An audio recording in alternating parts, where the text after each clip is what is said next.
Tutasoma neno la Mungu kutoka kitabu cha waraka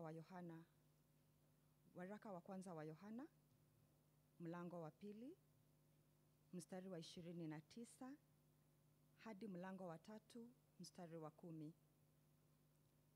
Waraka wa kwanza wa Yohana, mlango wa 2, mstari wa 29 hadi mlango wa 3, mstari wa 10. Na tusome. Kama mkijua ya kuwa yeye ni mwenye haki, jueni ya kuwa kila atendaye haki amezaliwa na yeye. Tazameni, ni pendo la namna gani alilotupa Baba, kwamba tuitwe wana wa Mungu, na ndivyo tulivyo. Kwa sababu hii ulimwengu haututambui, kwa kuwa haukumtambua yeye. Wapenzi, sasa tu wana wa Mungu, wala haijadhihirika bado tutakavyokuwa, lakini twajua ya kuwa itakapodhihirishwa tutafanana naye, kwa maana tutamuona kama alivyo. Na kila mwenye matumaini haya katika yeye hujitakasa kama yeye alivyo mtakatifu. Kila atendaye dhambi anafanya uasi, kwa kuwa dhambi ni uasi.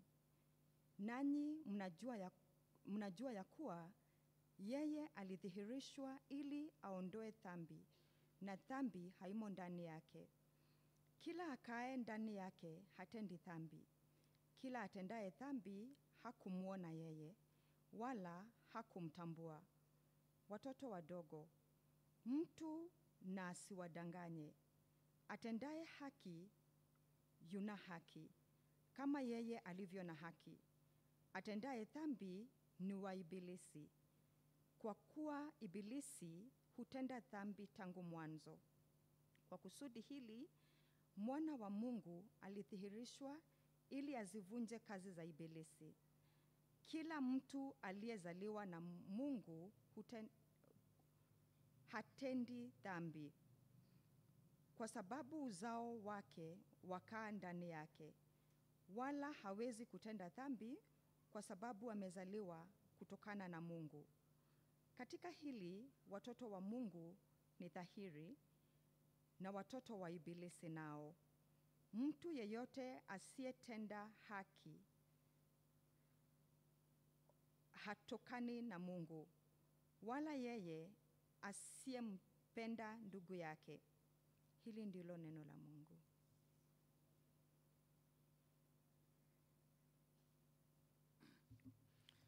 Sifa kwa Mungu. Asante sana Teacher Mary kwa kutusomea neno la Mungu. Bwana Yesu asifiwe. Habari za asubuhi. Karibuni sana katika ibada yetu ya kwanza asubuhi ya leo. Na kwa wakati huu tutasikiza neno la Mungu kwa pamoja. Kabla tusikize neno la Mungu, wacha tuombe. Bwana na Mwokozi wetu, tunasema asante kwa upendo wako, kwani ulitupenda sisi wenye dhambi ukaja huku duniani. Wewe uliyekuwa mwana wa Mungu ukawa mwana wa mwanadamu, kazaliwa, kakufa pale msalabani, kifo ambacho wenye dhambi kama sisi walistahili kupata, ili sisi ambao tulikuwa wenye dhambi tuweze kuwa watoto wa Mungu. Bwana, tunasema asante.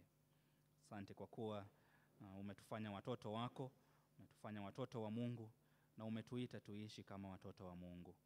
Tusaidie basi asubuhi ya leo tuone haya ukweli kwamba sisi ni watoto wako, na kama sisi ni watoto wako tunapaswa kuishi maisha ya utakatifu. Tusaidie basi tuenende kulingana na neno ambalo tutalisikia asubuhi ya leo, kwa uzuri wetu na kwa utukufu wa jina lako. Haya yote tumeomba katika jina la Yesu Kristo aliye Bwana na Mwokozi wetu. Amina. Amina.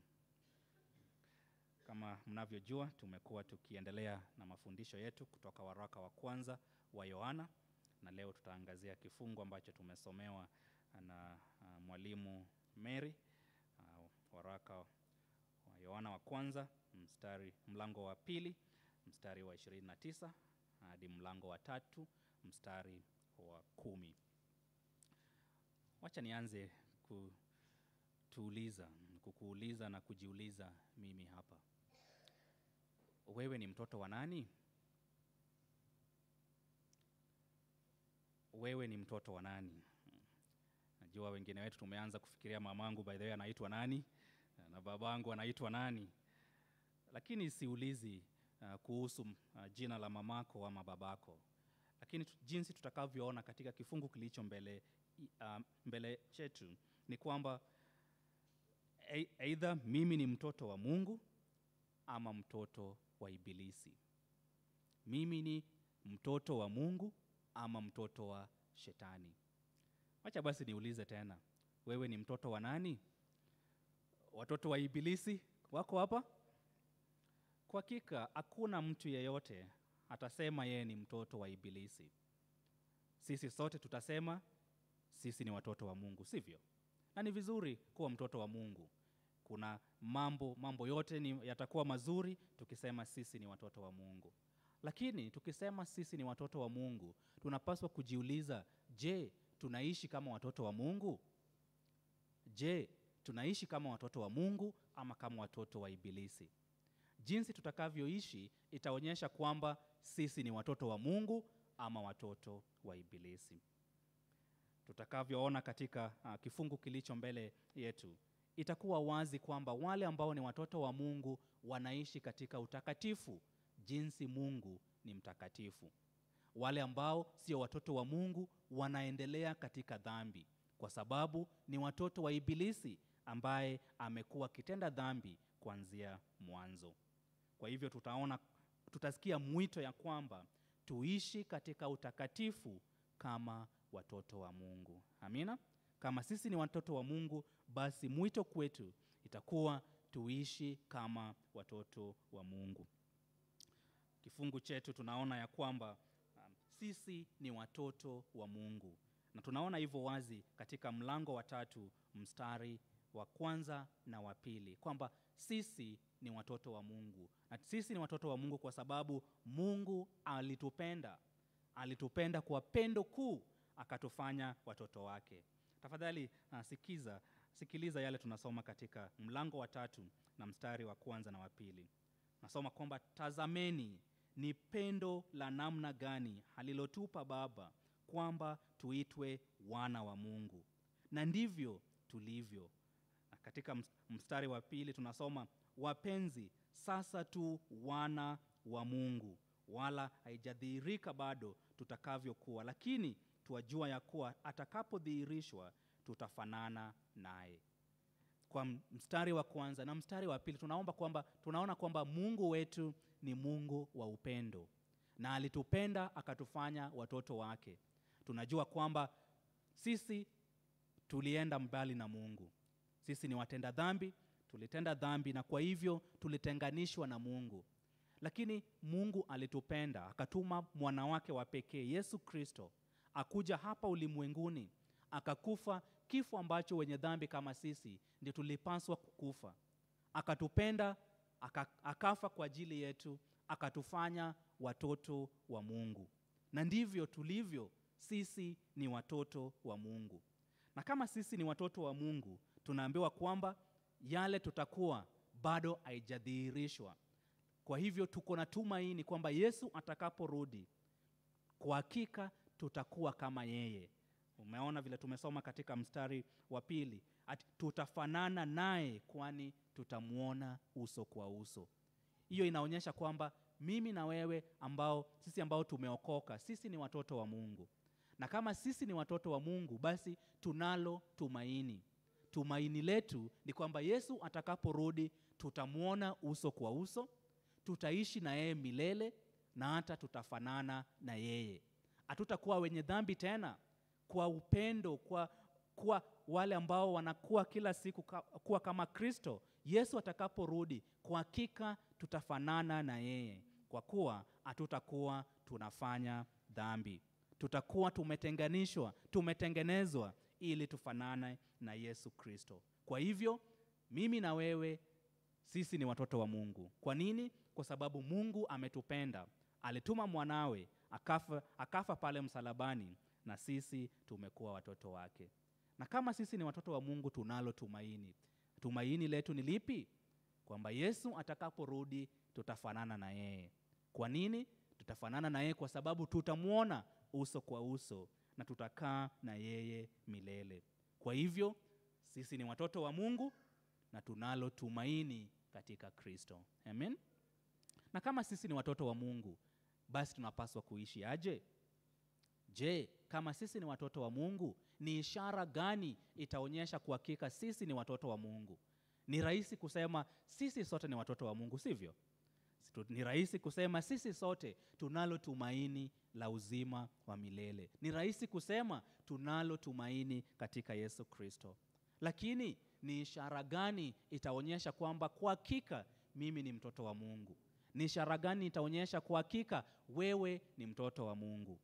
Jinsi tunavyoona katika kifungu kilicho mbele yetu, watoto wa Mungu ni wale ambao wanaishi katika utakatifu. Watoto wa Mungu ni wale ambao wanaishi katika utakatifu. Wale ambao wanasema wako na tumaini katika Kristo ni wale ambao wanaishi maisha yanayopendeza Yesu Kristo. Tafadhali sikiliza yale tunasoma katika mstari wa 3. Nasoma ya kwamba, na kila mwenye matumaini haya katika yeye hujitakasa kama yeye alivyo mtakatifu. Tumesema sisi ni watoto wa Mungu, tunalo tumaini la uzima wa milele. Na kama sisi ni watoto wa Mungu na tunalo tumaini la uzima wa milele, basi tunapaswa kujitakasa.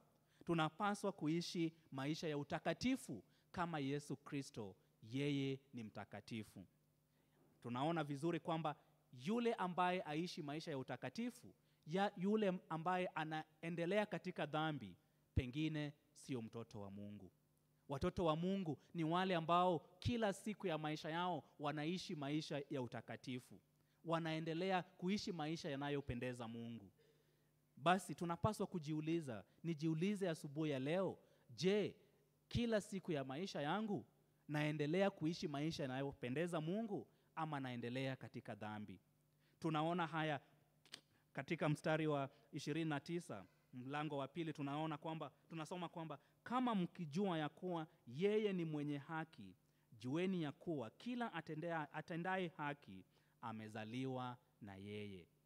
Yule ambaye ni mtoto wa Mungu anatenda haki kwa sababu Mungu ni mwenye haki. Yaani yeye ni yule ambaye anatembea katika utakatifu.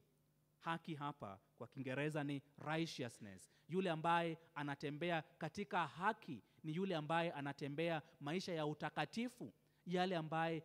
Yule ambaye ametakaswa, anaishi maisha yanayopendeza Mungu. Kwa hivyo tunaona kama mimi nasema ni mtoto wa Mungu, basi nitaishi maisha yanayopendeza Mungu. Nitaishi maisha ya utakatifu kwa kuwa Mungu ni mtakatifu.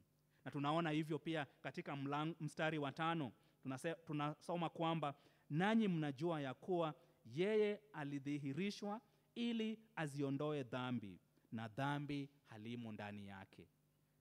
Wiki iliyopita tulisema kwamba sisi tuko ndani ya Kristo. Na tukiwa ndani ya Kristo ambaye hana dhambi, basi hatuwezi endelea katika dhambi. Nataka tusikizane vizuri.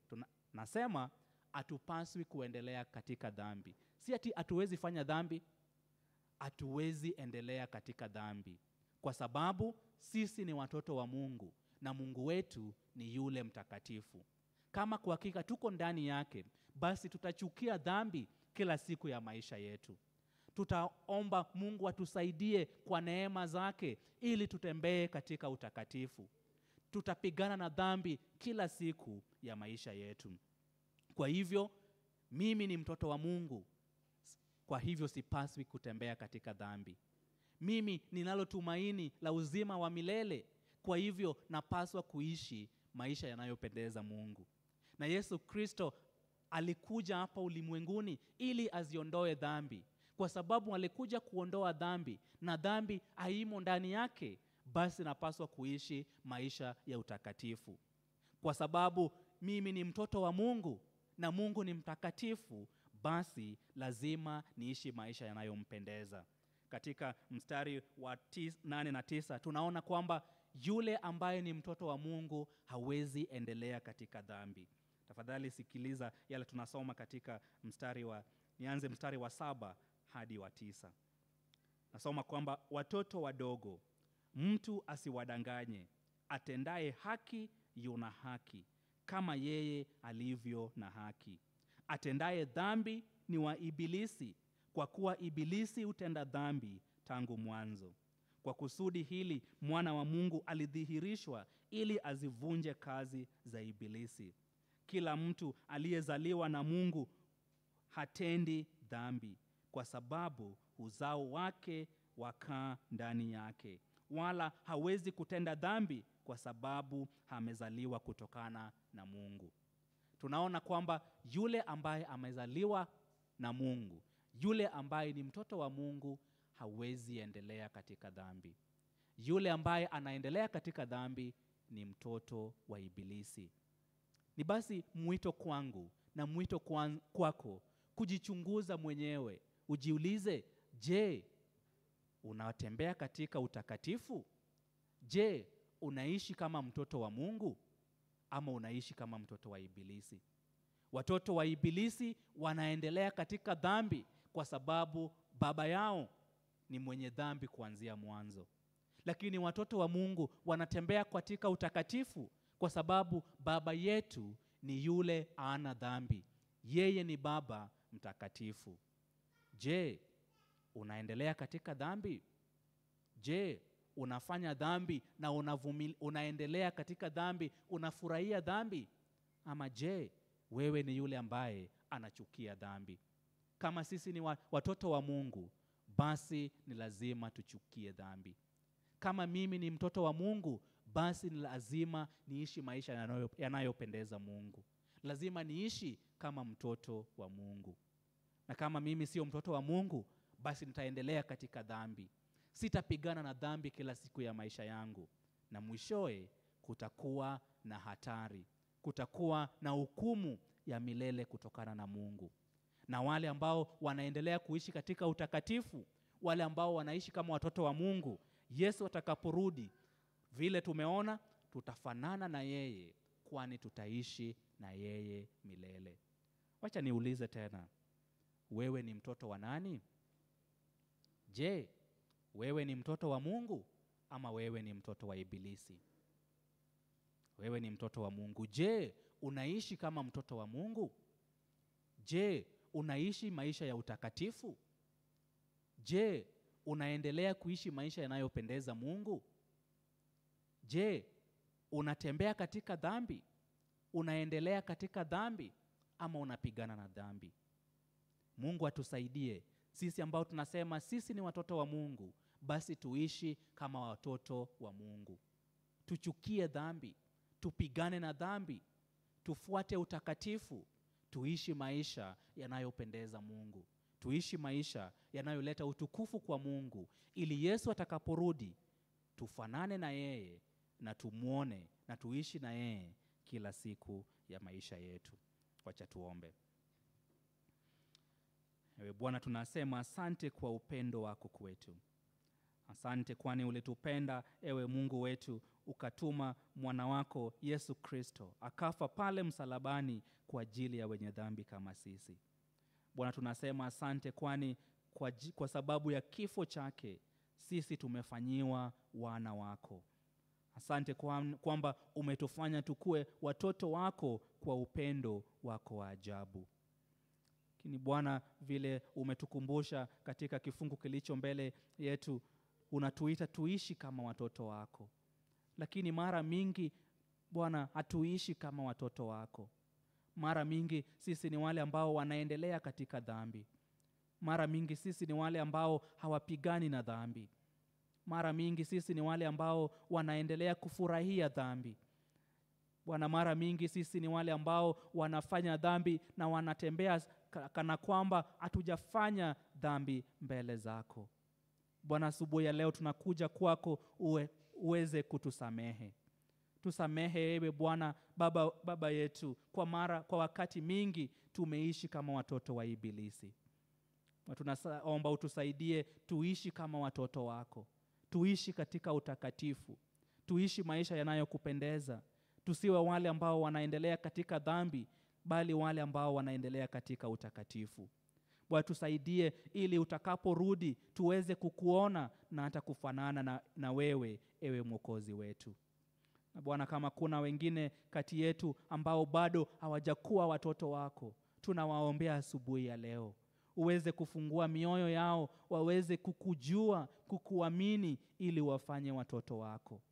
Na unapowafanya watoto wako, ewe Mungu, uwasaidie ili waishi kama watoto wako. Kwa hivyo tusaidie sisi sote ambao tumesikia neno lako, tuweze kuishi kama watoto wako kwa kuenenda katika utakatifu. Haya yote tumeomba katika jina la Yesu Kristo, ambaye ni Bwana na Mwokozi wetu. Amina.